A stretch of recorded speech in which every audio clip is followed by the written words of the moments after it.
What's up, world? It's your man, Cal Quigley the Fourth. Thank you for joining us for another episode of Money Moves and Mindset.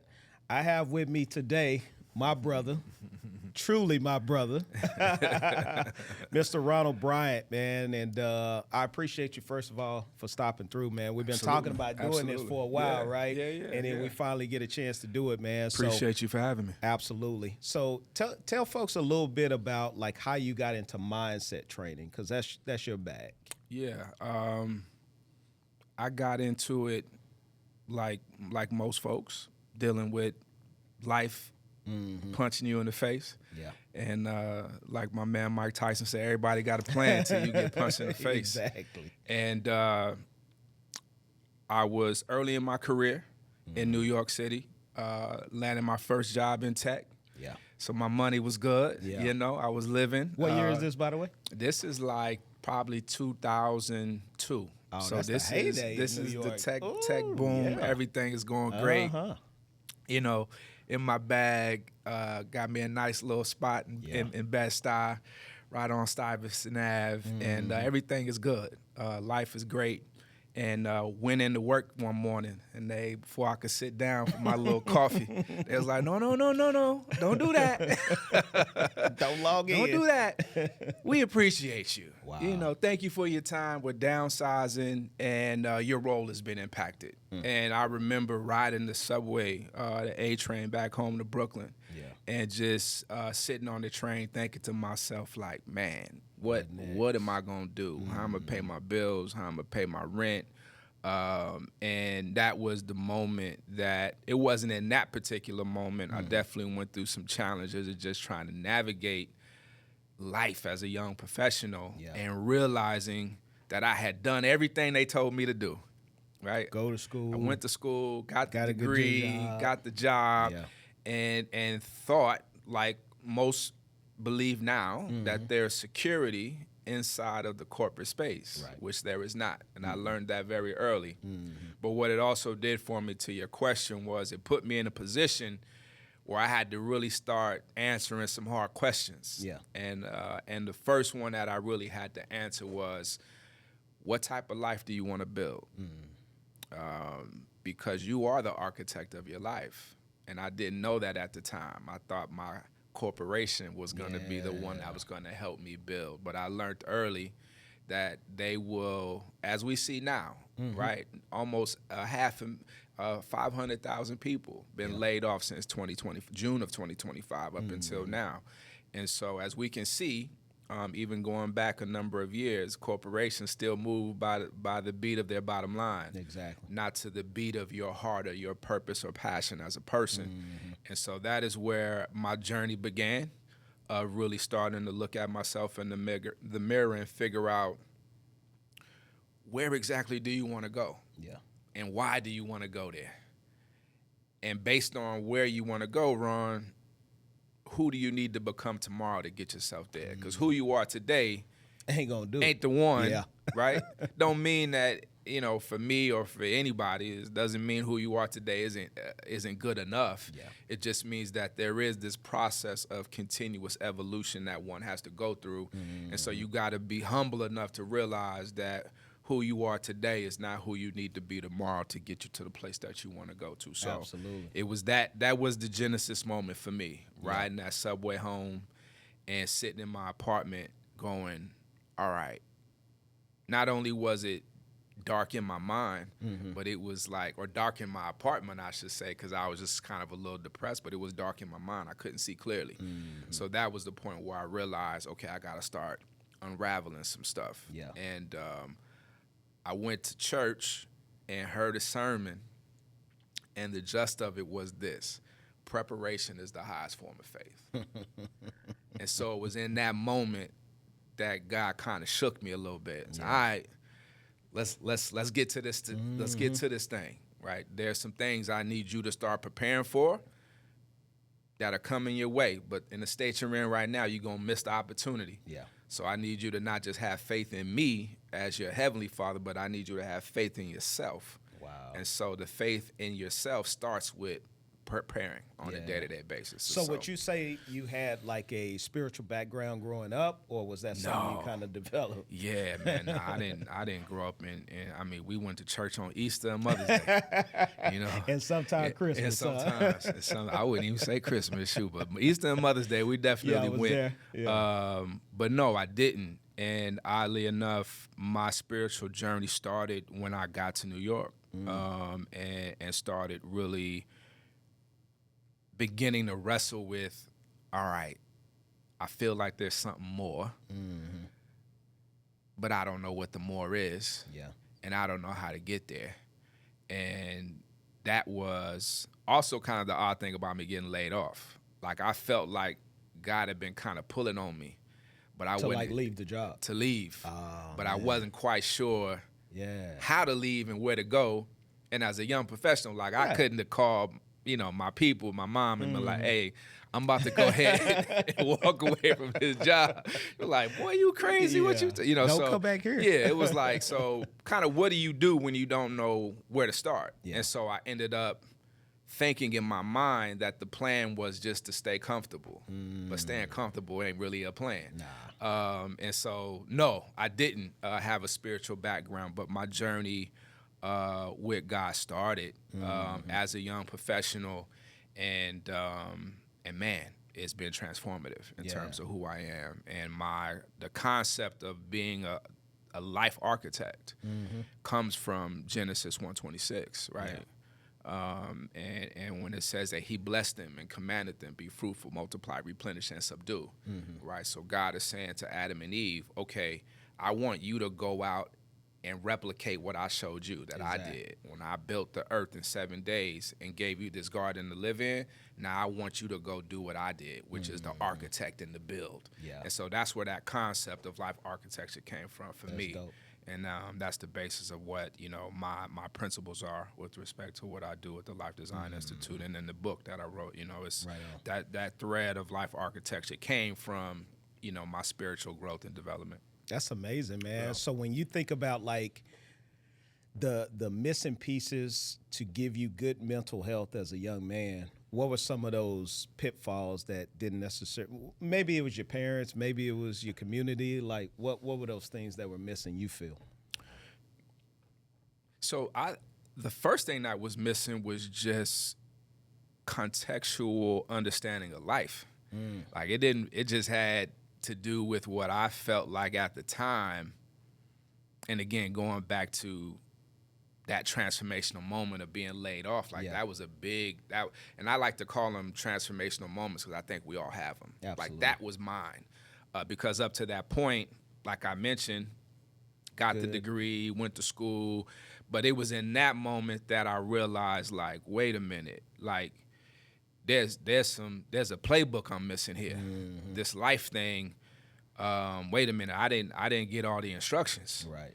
And I would say, I think for a moment of time before I just got wiser, I think I was a little bitter with my mom and my dad to a degree, because it was kind of like, yo, y'all didn't prepare me for this. Why y'all put me up on this like that? You could get the degree and do all that and go in and get laid off. But that mentality that they had was, like most folks, is that contract with America, right? Or the American dream. It's like, no, you do these things. This is what's gonna come back to you.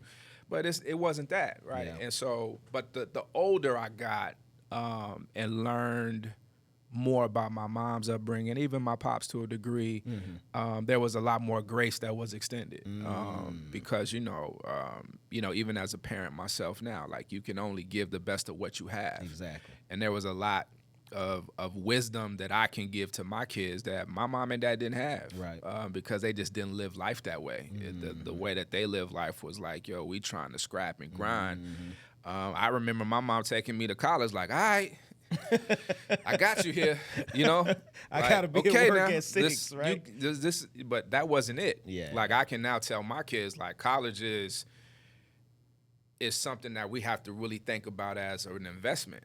It's not this thing that really guarantees you anything in this day and age. And not so much the case, going back, when we were in school. But now, the university has been at the forefront of the validity question, for the last 10 years now. And so now with the advent of AI, they're even under much more pressure. So the conversations I'm having with my kids, my parents, and I lovingly say it, they didn't. They just didn't have the experience to have that conversation. So I would say that was the big thing that was missing for me, because I had my church community at that point.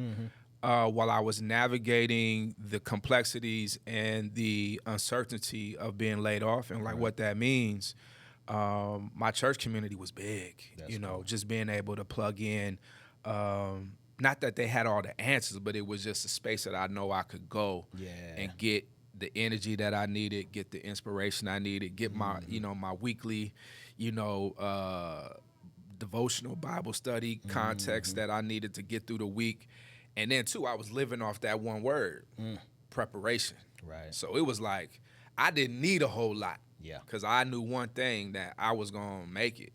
So it was like, okay, I don't know what next looks like, but I know for sure that I'm going to get there, because I'm pulling on what God is telling me. Don't just have faith in me, have faith in yourself. But to have faith in yourself, you got to get up every day. Now you got to start this mind shift change to start preparing for what I'm bringing your way. Yeah. You don't know what I'm bringing, but if you believe in you and me, you're going to get there. And he has shown himself to be so faithful ever since he dropped that word in my spirit, man. Yeah, so you and I both being alpha men, we do a lot of community work. Indeed. So what does mentorship look like for you, and why is it important? So I'll be honest with you. I think I am more into modeling than I am mentorship. Mentorship is difficult to scale. Absolutely. And so modeling is the thing that I promote above mentorship. But don't get me wrong, mentorship, the intimacy of mentorship is vital. But in a scenario where one can't scale it, or as the mentee seeking it, if you can't get your hands connected to somebody, you can model them from afar. That's true. And so mentorship is essential, though. It really is. And I think as you go through life and you go through just the overall growth process, you need somebody that you can lean on. You need somebody that can pull your coattails and say, yo, don't do that, do this. Right. Go this way. And when you go this way, approach it with this mindset, attack it this way. So, mentorship is definitely essential, but I'm very big into modeling. And I think the world that we live in has constructed, or rather has given to us what mentorship sometimes robs us of, because we may not have the proximity to build a relationship with a Dr. Cal, right? Yeah. Ain't no Dr. Cal's where I'm at. So, but what I can do is I can pull this phone out and I can jump on YouTube and I can watch his videos and I can pull from him, even though I can't sit with him every day. I can't sit with him and call him, but I can sit with him when he dropped that episode, every Friday. It's like, so let me dial in that way. So I'm very big on the modeling side of it, because it pulls away any excuse that the mentee would have, right? So you saying you want to be mentored, but you're saying, oh, but ain't nobody here. Ain't nobody helping me. Yeah. But what are you watching? What are you feeding yourself? Exactly. Who are you exposing yourself to? Absolutely. Honestly, man, that's the whole idea behind why the podcast came about. I was speaking at an event, and a young guy named Caleb came up to me, man, just fresh off the streets, trying to figure it out. You know what I'm saying? I spoke at his graduation, now that I'm thinking about it. But he came up and he was like, yo, where can I follow you and this and that? And the only reason I had an IG account is because Alpha had said, hey, we want you to, do the social media thing. And I'm like, yeah, young fella, I don't, boom, boom, boom. And, where I'm from, we don't do out. And he was like, man, it would be great if somebody like you actually was out there putting out some light, man. So it convicted me. Yeah. And so I hit my team like, hey, I guess I got to do this social media thing. Got to do it. And they were like, well, let's just do it in a way that's natural to you and those kind of things. Yeah. And 7 seasons later, here we are. You know what I'm saying? Yeah. So, I definitely feel you on that. Shout out to the young fella for tapping your and, shoulder. And he's still around, man. That's I good. can't get rid of him. That's the power. That's the power of it, though, right? Is when you have the courage on his part to say like, hey man, like I need to get connected to a guy like you. You got to tip your cap to him for having the willingness to even say that. Because, particularly from a male standpoint, we don't always like to say that we need help, right? That we're struggling or that we feel like we don't have all the answers, and then can humbly say, I don't know what I'm doing or where I'm trying to go. Can you help me kind of figure this out? And so that's big. That's big because I talk about it in the book. I call it, it's like a consumption audit that you got to do. Okay.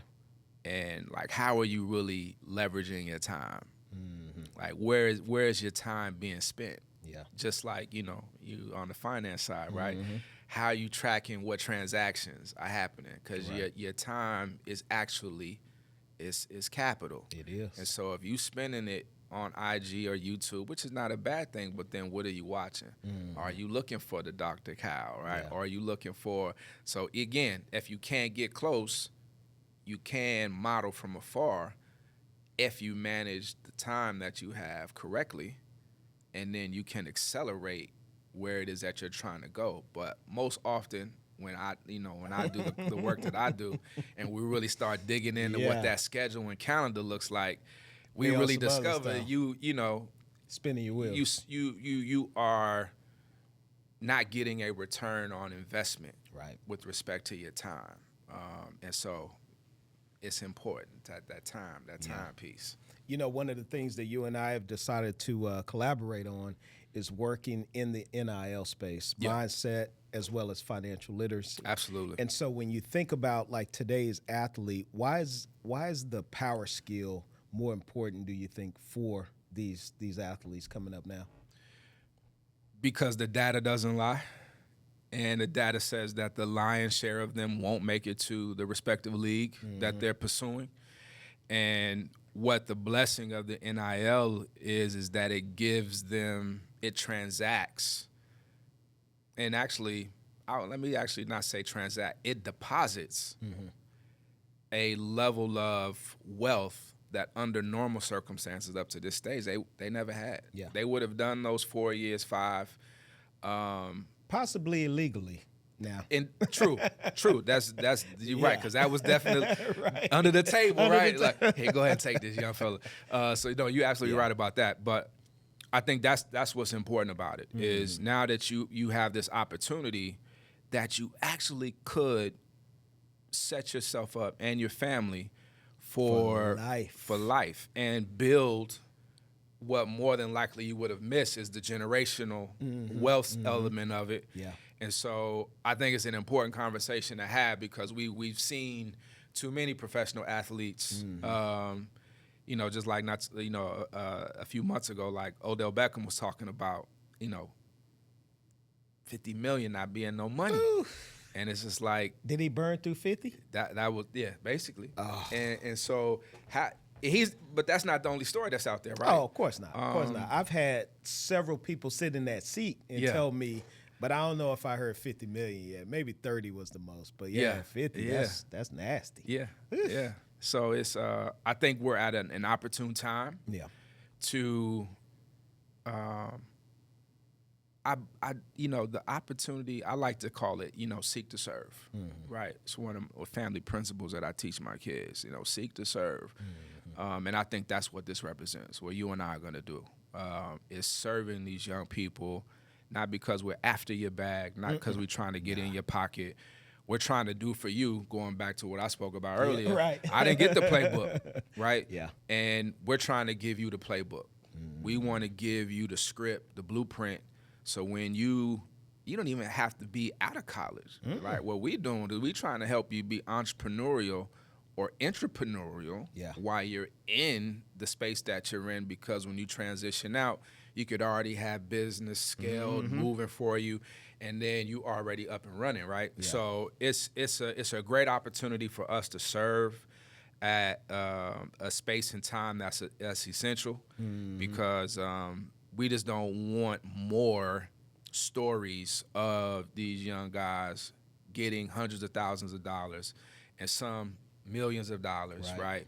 And then realizing, nope, you're not going to the NBA, you're not going to the NFL, but then look up, and then 2 years after you've been out of school with your degree, the money gone, right? Ridiculous. So we want to prevent that, and what we want to do is reverse it, where you can look up and see the exponential growth that you've had over that 4 years, and then the 2 years after you've been out of school, be able to see your business thriving. Or even if you decide to go into corporate or not, you have these multiple streams of income that you've been able to cultivate and through you understand the work that we've money done. and how it works. Yes, absolutely. You know, people always say like, oh, the stock market and this and that. I'm like, no, you want to understand it. Now, it's up to you whether or not you want to play the game. Yeah. But it's an understanding that you have to have, because we're in America. It's a capitalist society, you know what I mean? Absolutely. My young boy, Avery, he was at TCU when I started working with him. He's at UNLV now. But one of the things Avery told me, he was like, I don't want to tackle people for the rest of my life. And that hit me, because most cats are like, oh, I'm going to go play like Tom Brady for 20 years. He was like, football is a means to an end. And so I said, all right, this is what we're going to do, man. You come up with some business ideas as we're working through, you learning financial literacy. Long story short, he and his brothers started a trucking company in Houston. They got a contract with the city of Houston to do hazmat. So he's off at UNLV, finishing up his football career. If he goes to the league, great. But he's got something tangible to fall on. And it's a family business, man. Like, that's one of my best stories of all time, doing what I do. And so when I talk to young cats, I'm like, yo, I'm not doing this for me, man. Like, we're not going to get rich helping you do what you do. But if we can help you create generational wealth, now when you create your company, let me buy 5% of your company. Let's go buy 5% of this company. We talked about Flourish earlier, right? Yeah. That's exactly what we did. We went and bought 2% of the company. And, when we get to $50 million, everybody will be happy. You know what I'm saying? We sell that joint, man. The payout check would be nice. Yeah, but, sometimes it's hard trying to convince young people because they've been gamed so much. And sometimes it's even the parents, man. And so that's kind of where I want to go. So, like, have you had an opportunity to think about what it's going to look like as we work with these NIL students and then their parents?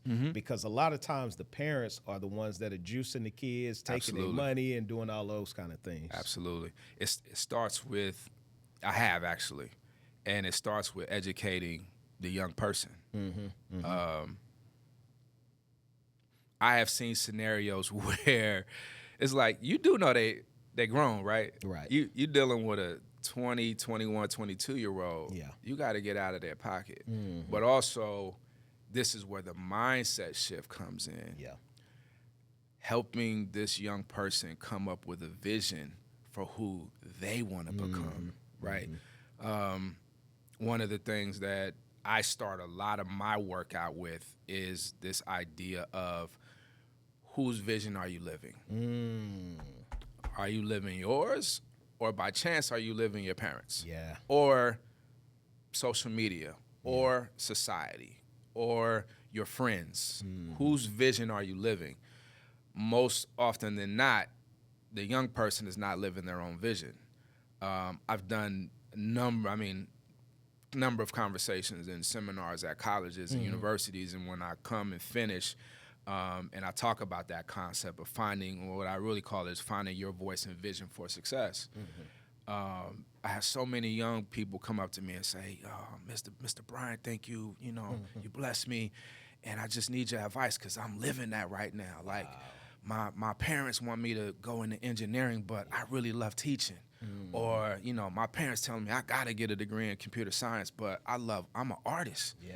Like, I just want to create. I love to paint and draw, but I don't know how to have a conversation with them because they're telling me this is what I gotta do. Yeah. And they're paying for the education possibly. So. And absolutely. Yeah. And so there's a dynamic there in the context of sports, where, well, parent, you're not paying for this. The school is. It's a full ride that your son or daughter is navigating.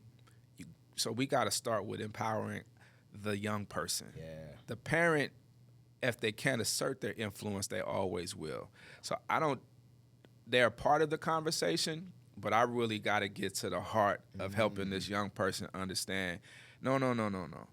Yes, we're happy for your parents. Right. They got you here. They supported you to the best that they could. But now this is about your vision for who you want to become. Yeah. Like Avery, like, man, I don't want to tackle people for the rest of my life. That's a phenomenal vision for a young man to have at that age, because most are like, yeah, man, I got to get to the league and man, try to get to my first contract, right.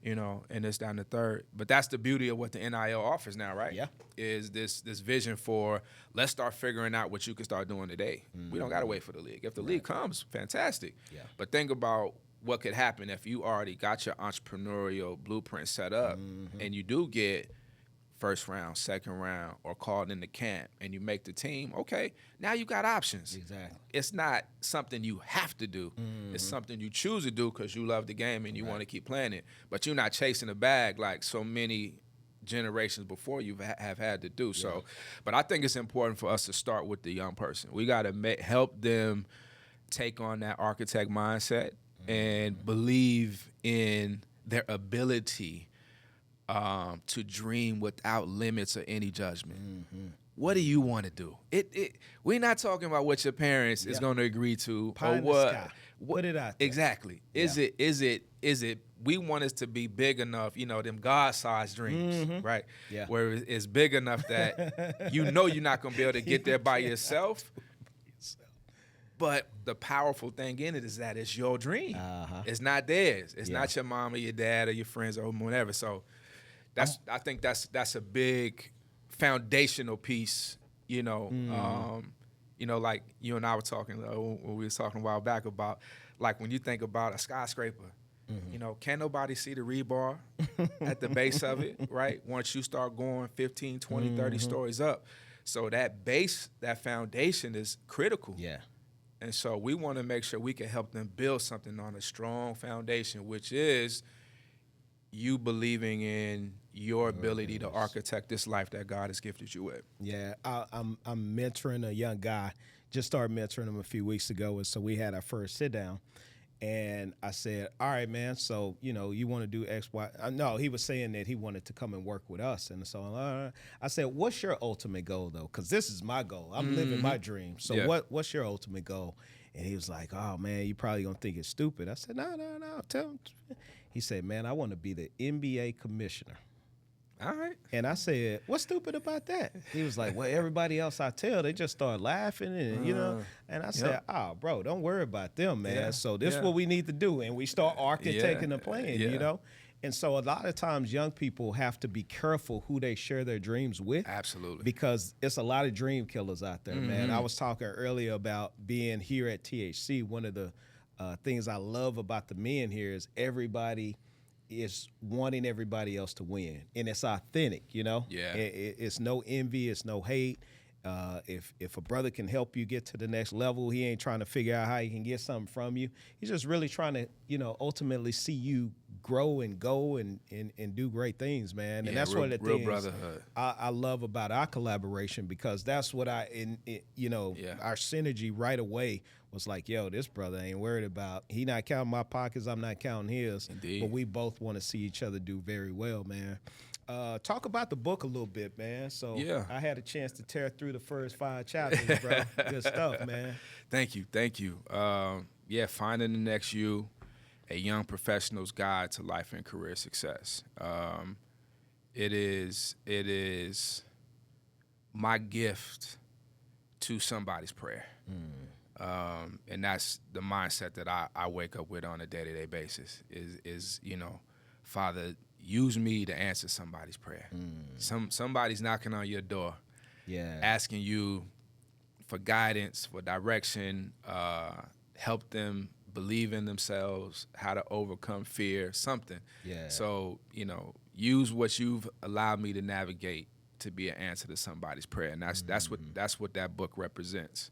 Over the years of 20 plus years of doing this work of mentoring, working with young professionals, building programs and strategies that help undergird them step into a life of purpose and fulfillment is ultimately what the book is about. And the idea of finding the next you is just that.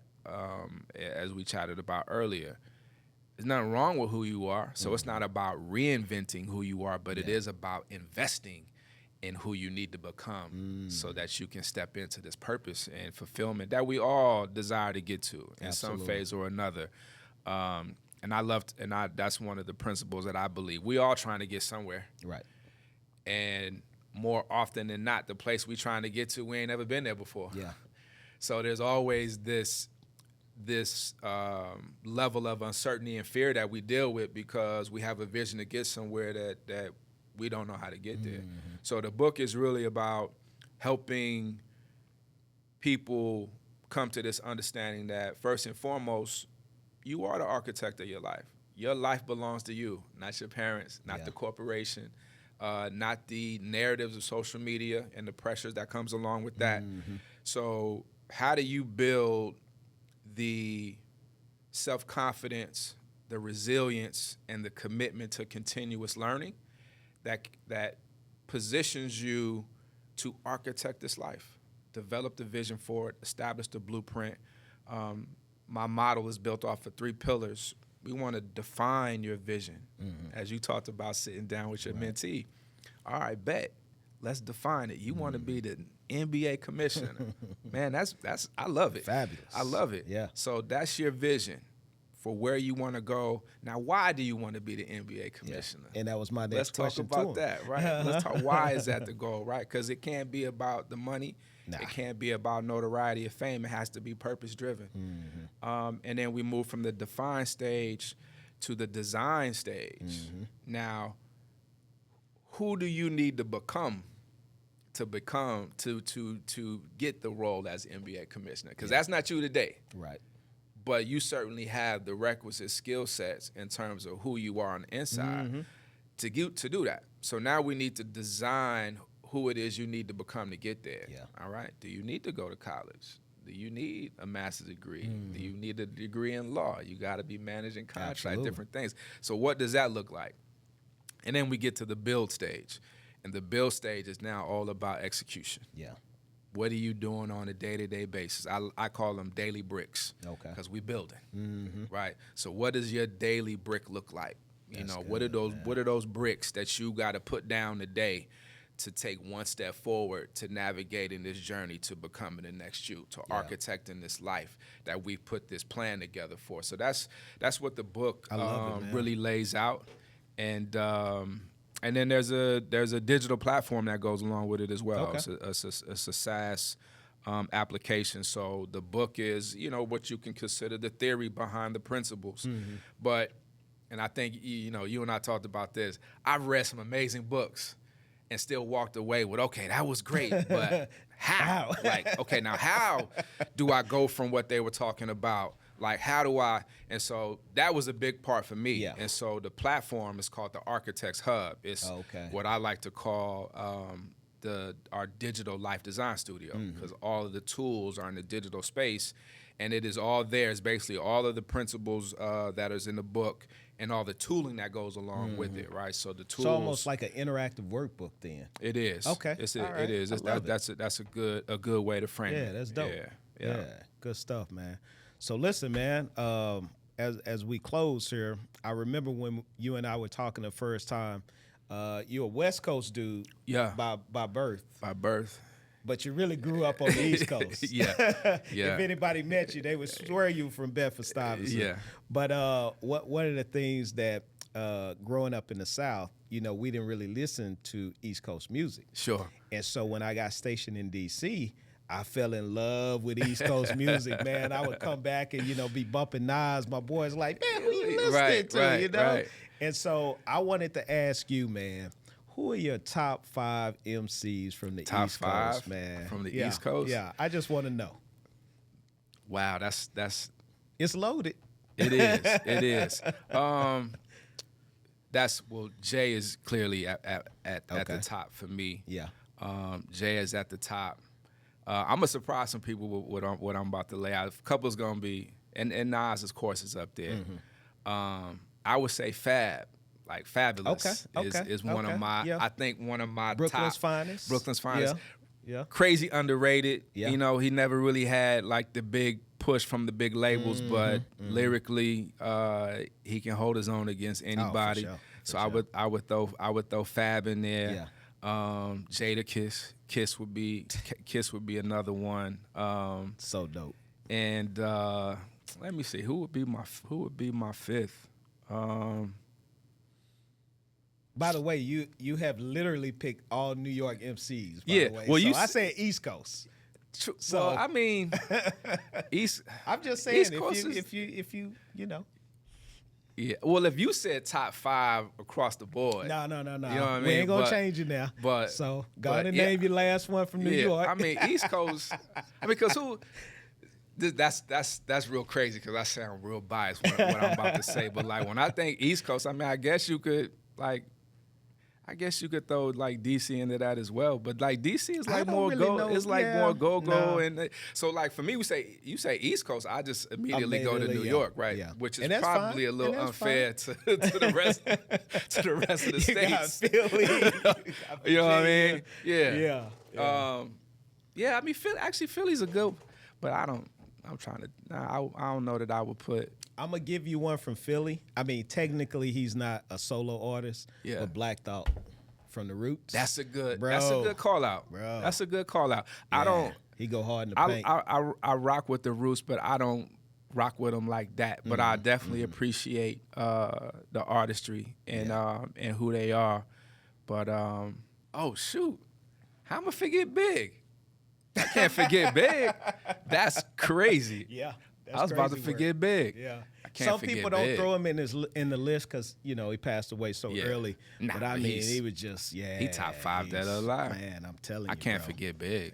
Yeah. So I'm gonna throw one out there that I name sometimes from the East Coast, and people like, you're right, Most Def. Most is hard too. Most you could go old, like you got Rakim.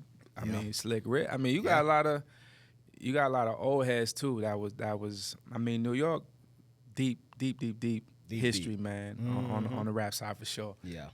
Do you consider Miami East Coast? Nah. Okay. Miami's the because we South. claim. We claim. GA, Florida. I can't think, but about 2 rappers that came out of Alabama that we would actually mention, but yeah. I'm the same way. Some people be like, no, Trick Daddy. I'm like, bro, that's not East Coast. That's South. That's the South. That's the now South. Pharrell, being from VA, Being Virginia. you could probably add him in there. Yeah, so. but that's crazy because some people don't consider that the East Coast either. VA? They call it the South. Yeah. Well, But it's not. yeah. But No. historically, I guess to a certain degree. But hey, brother, again, man, I appreciate you coming on. I'm looking appreciate forward to you as well. all the amazing things we're gonna do, not just for ourselves, but how many folks we're gonna help with, your blueprint, the owner's blueprint, working together, man. So tell folks where they can find you.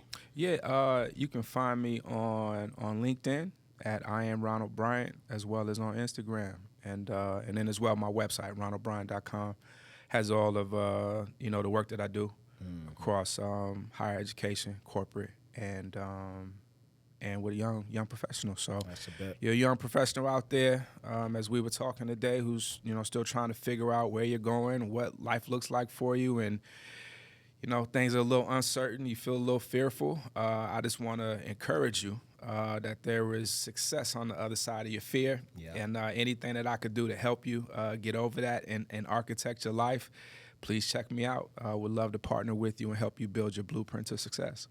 Ronald will also be one of our speakers at the Wallet and Wellness Conference this year in October. So come, you'll see him live and in person, man. Indeed, yeah. All right. Think and Grow Rich. We'll see you on the next episode.